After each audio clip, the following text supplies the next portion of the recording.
I'm Von Biggs, and let's queer up health. Mood swings, wrinkles, and testosterone, oh my. Tonight we turn our attention to a conversation that rarely makes it into queer spaces, but absolutely should. Aging, hormones, emotional health, and the way masculinity is taught to men across generations, including gay, bi, trans, and queer men. A recent article published by HuffPost is bringing renewed attention to something called Irritable Male Syndrome, often referred to as IMS. While it is not a clinical diagnosis, and I'm not clinical, experts say it describes a very rare cluster of symptoms affecting many men as they age. For LGBTQ plus people who already navigate stigma around mental health, vulnerability, and aging bodies, this conversation hits especially close to home. According to HuffPost, Irritable Male Syndrome is described as, quote, a cluster of symptoms that often appears in aging men, end quote, tied largely to gradual testosterone decline and shifting hormones.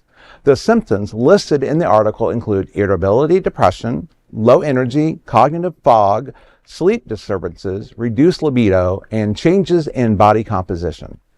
These are symptoms many queer men already understand but often experience in silence. The article notes that testosterone levels begin declining about 1% per year after the age of 40, with most men noticing the symptoms between 40 and 60. That timeline overlaps directly when many gay and bisexual men report increased anxiety about aging, desirability, and relevance in communities that have historically centered on youth.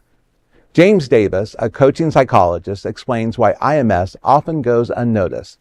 He says testosterone decline is more of a, quote, slow drip, end quote, compared to menopause.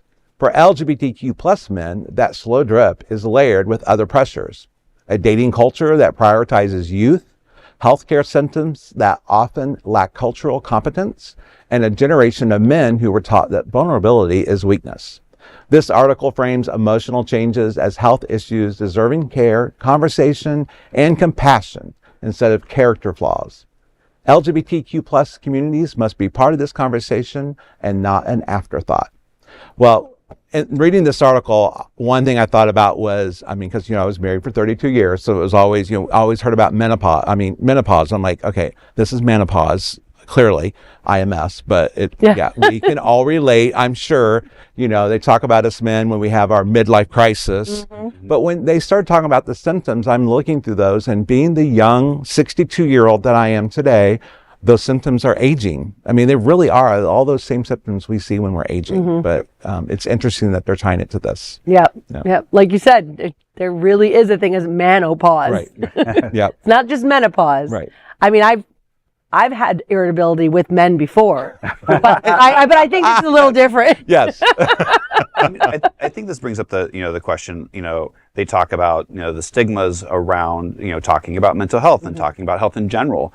And I think a lot of people in general, especially men, are afraid to talk to their doctors. And when the doctors go, is there anything wrong? They say, Right. Exactly. So, especially for LGBTQ men, if you're getting tested regularly already to stay on PrEP or any other of your medications, you're tested now every 3 months because every medication out there affects your liver or kidneys. And some add the testosterone check. It's something that you're drawing your blood already. Just have that conversation. It's okay to get older. And the thing is you're not the only one getting older. Right. I'm Benjamin Button. I'm getting younger every day. Of course. So, my 52 is going to turn 25 here soon. But, in all honesty, there is this stigma around health in general for men, especially because, again, culturally we're taught you have to be strong, you have to be this, you have to be that. And you don't talk about these things, even to the people who actually know what's going on. They don't know what's going on unless you say something. So... it's interesting because I've talked to doctors and I've talked to patients, and so many patients, especially as they're aging, they go into the doctor's office, and we all know we don't get a lot of time with our physicians, right? It's true, we don't, but that's why we have nurses and people to talk to before we get in with the doctor. But so many patients I've talked to have said, I don't want to take their time. And I'm like, no, this is when you should. That's what you're paying for. Yeah. Write it down on a list and say, I can't leave until I get through these topics with you. Absolutely. It's that simple. And my mom always told me to write things down. Yes. Because it's so easy to feel like, not only are you overwhelmed, Right. but you're overwhelming them. And if you go in with a list for whatever it is, whatever is ailing you or whatever you're worried about, it also kind of gives you that like protection, like a barrier. Like, I'm going to just read this.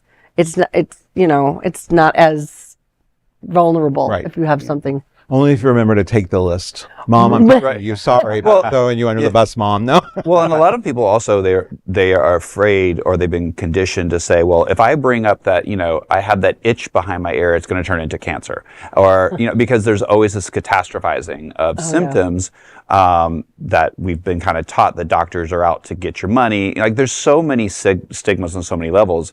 But at the end of the day, this is your health. Right. And if you do want to live forever like I am, you have to talk to your doctors so they can, cryo-freeze you at the right time. Well, there is no other queer nonprofit media platform like this in the entire world. Support our LGBTQ stories by sharing them and subscribing to Queer News Tonight.